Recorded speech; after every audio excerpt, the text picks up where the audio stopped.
Shalom people, kembali lagi kita akan memuji maka nama Tuhan. Kita patut bersyukur buat kebaikan Tuhan karena Tuhan terlalu baik dalam kehidupan kita saudara. Dan sebelum kita mengangkat lagu pujian buat Tuhan, mari kita bersatu berdoa. Terima kasih Tuhan Yesus, terima kasih Bapa buat kasih setia dalam kehidupan kami Tuhan. Dan sampai saat ini Tuhan Yesus, terima kasih buat setiap pemeliharaan Tuhan dalam kehidupan kami Tuhan. Kami menyembah Tuhan, memuji Tuhan. Berkati setiap hati kami, telinga kami Bapa. Terima kasih Tuhan Yesus, haleluya, amin. Mari kita menyembah Tuhan. Kita lakukan pujian buat Tuhan ketika ku hadapi.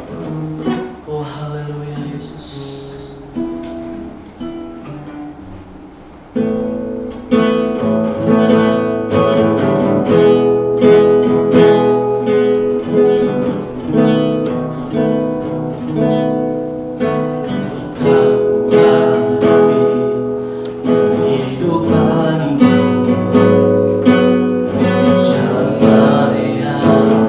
Harus ku pilih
cinta padamu, Yesus, tetaplah bersamaku. Tiada yang dapat menggantikanmu. Engkaulah jaminan hidupku. Katakan Yesus, Yesus,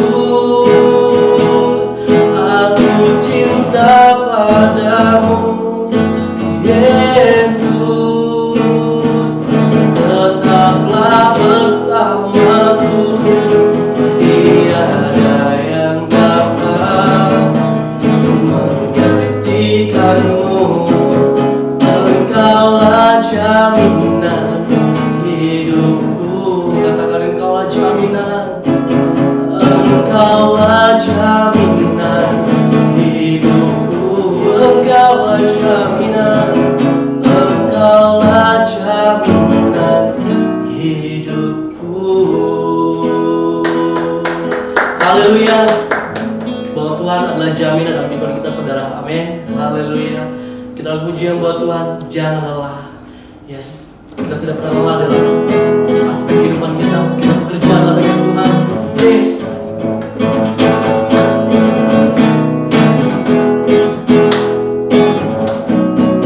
Jangan lelah bekerja di ladangnya Tuhan. Roh Kudus yang beri kekuatan, yang mengajar dan menopang. Tiada lelah bekerja bersamamu Tuhan, yang selalu mencukupkan atas segalanya. Ratakan tanah bergelombang, timbullah tanah yang berubah, menjadi siap dibangun di atas dasar iman. Ratakan tanah bergelombang, timbullah tanah yang berubah, menjadi siap dibangun di atas dasar iman. Bisa lagi kata-kata. Jangan lelah bekerja di ladangnya Tuhan. Roh Kudus yang beri kekuatan, yang mengajar dan menopang. Tiada lelah bekerja bersamamu Tuhan, yang selalu mencukupkan segalanya. Ratakan tanah bergelombang, timbullah tanah yang berubah, menjadi siap dibangun di atas dasar iman. Ratakan tanah bergelombang, timbullah tanah yang berubah,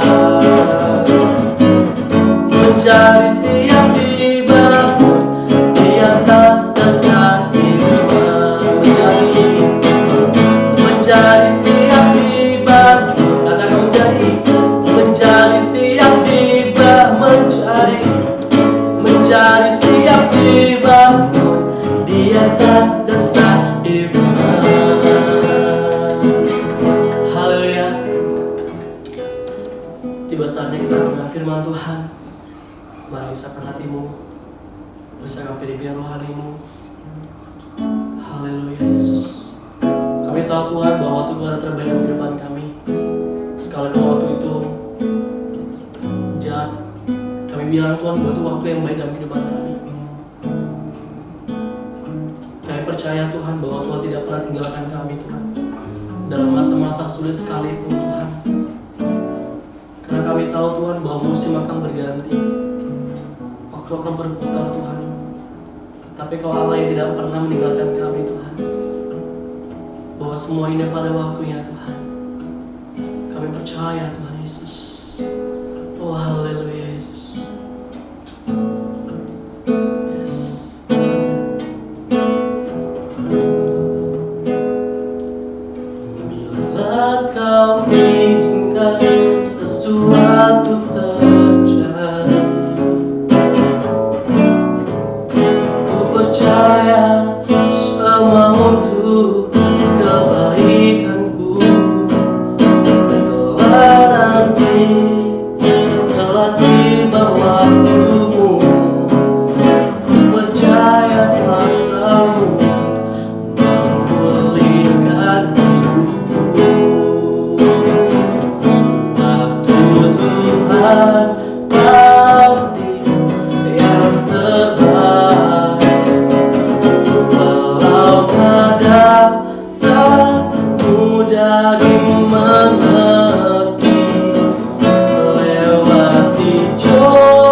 percaya sesuatu terjadi.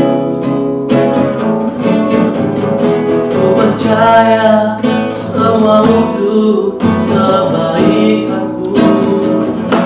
Bila nanti telah tiba waktumu, ku percaya kuasa-Mu memulihkan hidupku. Waktu Tuhan pasti yang terbaik, walau kadang tak mudah dimengerti.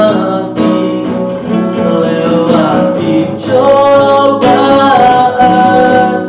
ku tetap percaya waktu Tuhan pasti yang terbaik.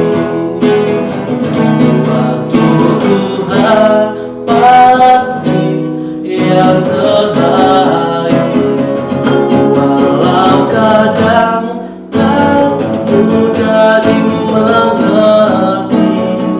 Lewati cobaan, ku tetap percaya waktu Tuhan pasti yang terbaik. Waktu Tuhan pasti yang terbaik. Waktu Tuhan pasti yang terbaik. Terima kasih Tuhan Yesus, terima kasih Bapa. Terima kasih Tuhan. Waktu Tuhan adalah waktu yang baik Tuhan. Dan pada saat ini Tuhan Yesus, kami mendengar firman Tuhan. Berkati firman-Mu ya Bapa, berkati hamba-Mu yang menyampaikan firman Tuhan. Biarlah firman-Nya dapat berakar, bertumbuh, bahkan berbuah dalam kehidupan kami Bapa. Berkati setiap hati kami, telinga kami Bapa. Di dalam nama Tuhan Yesus, haleluya, amin. Shalom jemaat dikasih Tuhan, kembali bersama saya Andrew di dalam ibadah kita, yaitu ibadah Harvest Generation. Dan hari ini saya mendapatkan satu tema yang menarik untuk gak cuma anak muda, hampir untuk semua manusia di bumi ini. Ya, kenapa manusia? Karena saya percaya bahwa firman disampaikan hari ini, kalau kita terima dengan baik dan benar, kita renungkan dengan baik dan benar, hidup saudara lebih daripada menang. Amin. Ya, oke. Satu pertanyaan saya pada hari ini, apa kebutuhan prinsip dari manusia? Sandang, pangan, papan, dan sebagainya. Oke. Artinya kesemuanya itu apakah bisa tiba-tiba jatuh dari langit? Enggak saudara ya. Tapi semuanya itu datang dari apa? Uang. Di sini kita bisa simpulkan bahwa manusia membutuhkan yang namanya uang selama dia hidup di muka bumi. Benar nggak? Ya kan? Saudara butuh uang, saya butuh uang. Saya juga sangat butuh uang. Saya butuh uang untuk beli mobil, saya butuh uang untuk beli rumah, saya butuh uang untuk makan hari-hari. Nggak bisa terus saya datang ke anomali, "Sen kopi, apa, cappuccino." Oh ya, saya hamba Tuhan, Tuhan berkati, seminum, pulang nggak bisa. Yang ada dikejar gitu sama staff-staffnya. Artinya apa? Saudara butuh uang untuk melakukan transaksi, dan saudara nggak akan bisa melakukan transaksi tanpa uang. Bukan nggak bisa sih anyway, tapi mayoritas saudara butuh uang. Dan uang adalah alat tukar yang kita butuhkan selama kita hidup di dunia ini. Tapi pertanyaannya, apakah dengan kita membutuhkan uang, artinya kita harus mencurahkan hati, pikiran, perasaan, kehendak semuanya pada uang?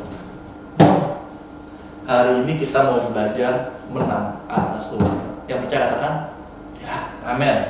Saudara mau dong diberkati Tuhan lebih lagi dong. Saudara mau dong hidup saudara tidak berkesusahan. Saudara mau dong hidup saudara dipenuhi dengan karunia berkat luar biasa. Saya bukan penganut teologi terkait tentang berkat yang luar biasa. Enggak, saya tidak mengatakan berkat itu ada. Tapi masalahnya banyak anak-anak Tuhan, bahkan hamba-hamba Tuhan yang mengalami persoalan dan permasalahan akibat uang. Kenapa hamba Tuhan mungkin yang sudah mengenal kebenaran firman jatuh dalam permasalahan uang? Simpelnya karena kita mengenal aja nggak cukup, kita harus menjadi pelaku kebenaran firman Tuhan sehingga kita memiliki paradigma yang benar terhadap uang. Jadi kalau saudara punya pola pandang yang benar terhadap uang, saudara tahu bagaimana harus mengelola uang saudara, dan saudara tahu bagaimana cara mencari uang. Amin. Ya. Karena banyak anak-anak Tuhan gitu ya, menyamakan bahwa saudara diberkati Tuhan, amin, amin. Bayangannya adalah saudara diberikan uang. Tapi apakah sesederhana itu? Kita gali ya, kita baca firman-Nya ya.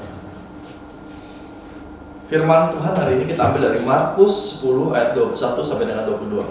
Tetapi Yesus memandang dia dan menaruh kasih-Nya kepadanya, lalu berkata kepadanya, hanya satu lagi kekuranganmu.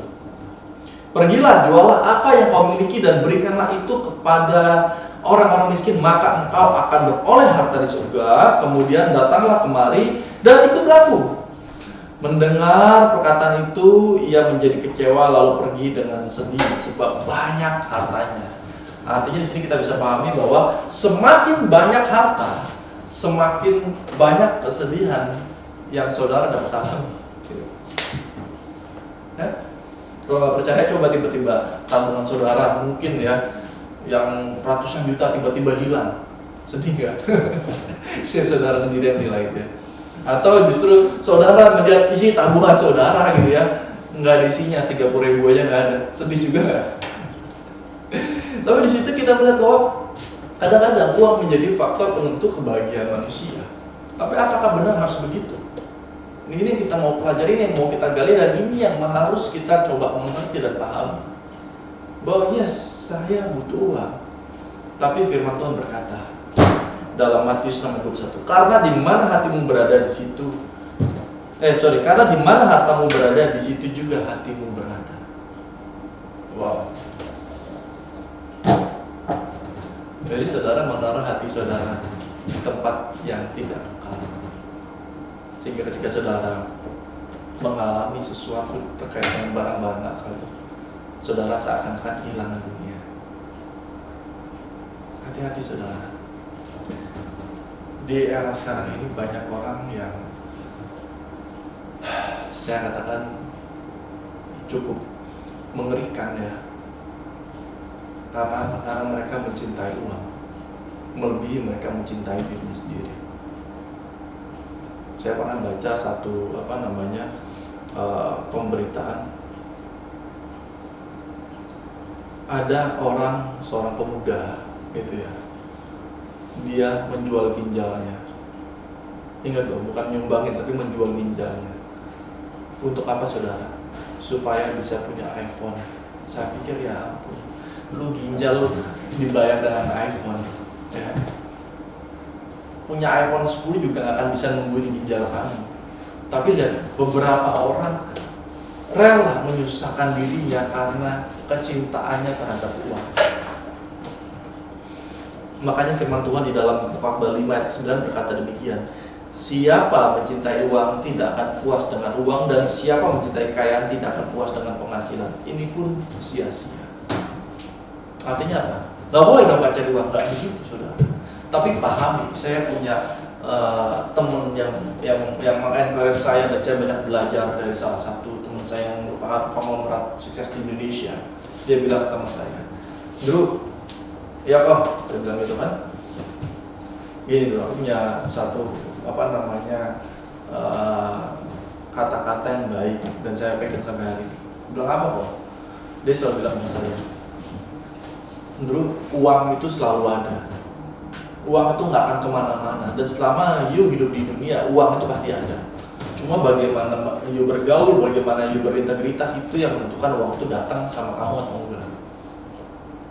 Jadi menurut dia persahabatan lebih penting, pekerjaan yang dilakukan dengan baik lebih penting. Kenapa? Karena itu akan mendatangkan uang dengan sendirinya. Saya merenung dan sampai hari itu saya pegang. Sampai hari ini saya pegang. Terus ada lagi yang menyampaikan kepada saya, "Bro, iya bang, kamu tahu gak kenapa manusia tidak boleh mengejar uang? Kenapa? Karena uang itu artinya 4, manusia artinya 2. Kalau kamu kejar, larinya dia lebih cepat. Tapi bagaimana caranya kamu dikejar uang, itu yang harusnya kamu menjadi magnet bagi uang." Dan hari ini saudara saya diberikan tugas tentang ini bukan hal yang mudah. Tapi karena profesi saya hari-hari sebagai profesional, jadi saya mudah-mudahan saya bisa sharing banyak dengan saudara, memberkati saudara dan merubah paradigma saudara, sehingga ketika saudara mendengarkan firman hari ini, kita belajar supaya saudara tidak menyusahkan diri karena uang. Amin. Tapi saudara hidup berkemenangan. Gitu. Ya, lalu bagaimana Kak caranya supaya saya menang dari uang? Supaya saya menjadi tuan atas uang, supaya saya menjadi pengelola yang baik atas uang. Jangan sih tema tadi kan, di mana hatimu berada, di mana uang hatimu berada, situ hatimu berada. Tapi saya mau rubah, di mana dirimu berada, di situ uangmu datang. Oh ya, keren ya. Ya dong. Lalu bagaimana caranya? Yang pertama, jujurlah dalam uang. Amin. Engkau nggak akan bisa dipercaya dengan perkara-perkara besar luar biasa kalau dalam perkara kecil engkau nggak jujur. Pengelolaan yang kecil yang dipercayakan sama kamu jujur. Amin. Ketika engkau dipercaya di perusahaan untuk melakukan pekerjaan kamu jujur. Engkau mendapat hasil mungkin 5.000, 100.000, 1 juta, jujur aja, nikmatin aja dan terima. Kalau kamu bisa jujur sama uang, kamu gak akan mencintai uang lebih dari dirimu sendiri. Orang tadi jual ginjalnya untuk iPhone adalah orang yang mencintai harta lebih daripada dirinya sendiri. Harta itu bicara tentang uang. Kenapa iPhone gak bisa dibeli pakai daun? Harus pakai uang. Jadi kalau kita bisa jujur dengan uang, kita bisa menjauhi yang namanya kejahatan. Amin. 1 Timotius 6 ayat 10 bilang gini, karena akar segala kejahatan ialah cinta uang, sebab oleh memburu uanglah beberapa orang telah menyimpang dari iman dan menyiksa dirinya dengan berbagai duka. Lihat saudara, ini persoalan orang hidup. Iya, real.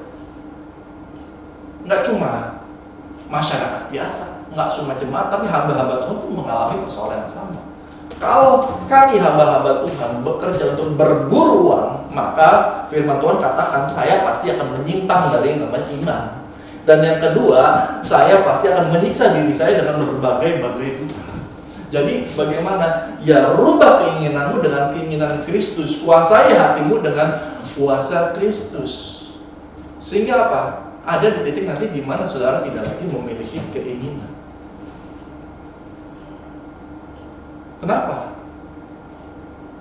Karena ketika sudah tidak ada keinginan, bukan berarti saudara ngeblank, enggak. Artinya gini, karena hidup yang saudara hidupi sekarang adalah hidup oleh Kristus. Jadi keinginan ada dalam hati saudara, keinginan Kristus yaitu untuk memberitakan Injil, bukan lagi untuk mengejar uang, untuk melakukan segala hal yang baik, bermanfaat, menjadi berkat. Amin saudara. Jadi hal itu cuma bisa dilakukan dengan saudara harus jujur dalam uang. Yang kedua, jangan memperhambakan diri pada uang. Kita pernah dengar ada Hume yang mengatakan bahwa uang adalah hamba yang baik tetapi tuan yang jahat. Dan saya pun masih menyepakati itu. Kenapa? Kalau kita menjadikan uang tuan, maka kita akan melakukan segala sesuatu untuk uang.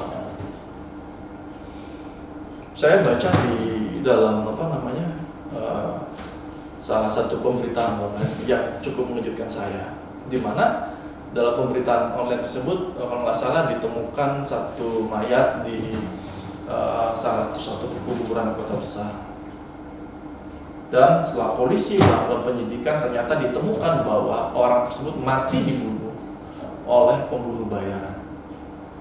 Wow.